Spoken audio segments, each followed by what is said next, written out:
Мысал түс. Мысал түс деген не? Өзі түс жору деген бір ғылым. Тармақ бөлігі кете береді. Үшке бөлінеді жору. Ол үштің бірі екіге бөлінеді. Жорылатын түс бар, жорылмайтын түс бар. Астарлы түс және мысал түс бар. Ол мысал түс деген бірінің орнын бірі алмастырушы. Көбіне адам бұны адамдар жайлы түстерде көреді. Мысалы, 5 ағайынды болса, кенжесі түсінде үлкенін көруі мүмкін.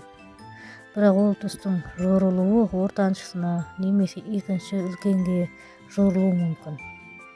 Жақсы араласатын досын көрсе, ол онша араласпайтын досына жорылуы мүмкін.